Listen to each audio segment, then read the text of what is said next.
Okay, hear me out. What if you bounced a laser beam off of a saw blade and measured if it went up or down?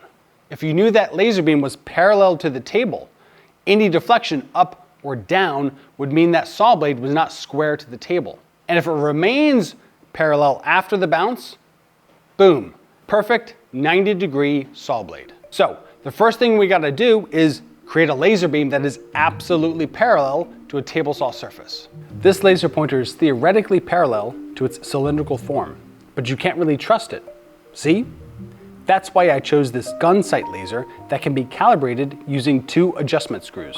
I didn't need to machine or fabricate something with super high precision. I just needed a way to calibrate the laser light after I cobbled it together in a plastic body with some magnets.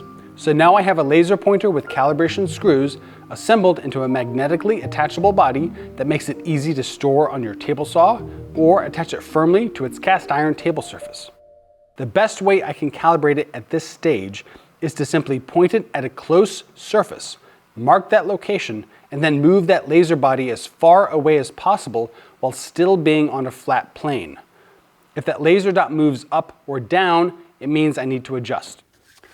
That's all well and good, but how do we get the laser to bounce off the saw blade? Glass mirror on that spinning blade of death?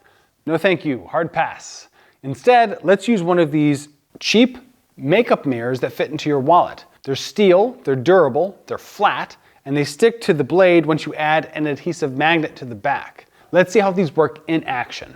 All right, and here we go for the first time on camera. Now to start with, this laser, which is now green for visibility, is calibrated parallel to the saw table, and it's landing here on this very large black Sharpie mark. You can tell when it's on the mark when it goes dim because it's black, and black does not reflect as much. Now, let's bounce it off the mirror attached to the saw blade and see where it's landing. Now we are a little bit above that mark, so let's see if we can't adjust that saw blade and get it down back to square. Oh wow. Oh wow, wow, wow, wow, wow, wow, wow. That is nice. That is so smooth. Look at that.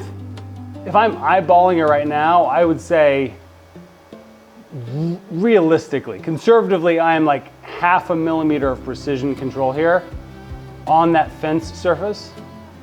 You know, between a little bit of backlash in the gearing and the rest of the assembly, and honestly my own eyeballs, I don't know if I could verify if it's, you know, 0.5 millimeter up or down, but you know, it's really good right here. I feel like I have a ton of control. All right, that's cool. That's really cool. Sorry to butt in, but I wanted to offer a word from our sponsor with 2 thumbs. This guy. So I just launched a table saw gauge that drives your blade height to within 0.02 of an inch in precision, giving your dados, box joints, half flaps, and any joinery cut on your table saw blade an absurd level of precision. Right now the design is in something of a liminal beta stage, but I'm guessing by the time you're watching this video, it's already in full production. So go to fitandfinish.co and place an order. Now I said we were gonna get down to 0.06 of a degree of precision on this tool. Let's see how we get there. Here is our laser square. It is shooting at our saw blade and reflecting over to our fence.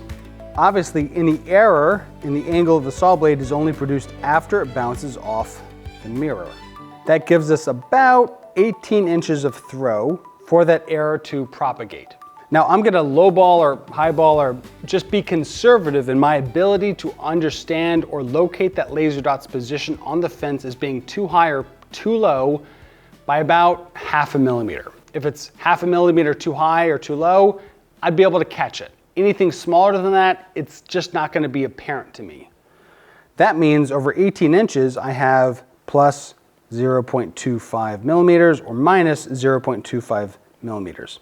I'm not gonna be able to do trigonometry live here on camera. I'm just not actually that smart. I just play it on camera.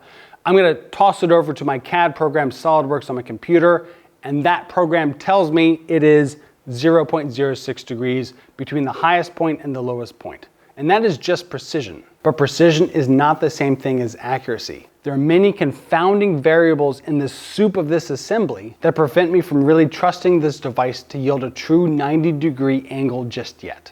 This steel mirror, is it truly flat? How about the magnet that attaches it to the saw blade? My calibration step for the laser only had about 25 inches of throw to calibrate it as truly parallel to the saw table.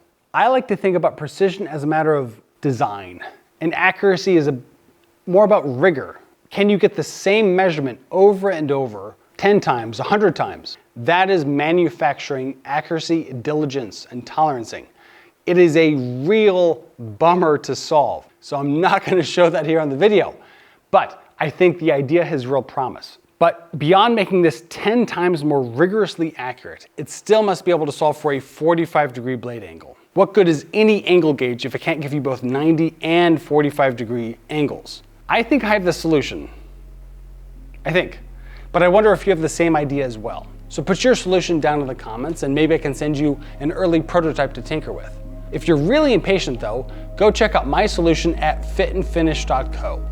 Every time I post here on YouTube or Instagram, I have the next video already uploaded at fitandfinish.co. It's my small way of giving the algorithm a polite middle finger. Now that's all for today. I'll see you next time.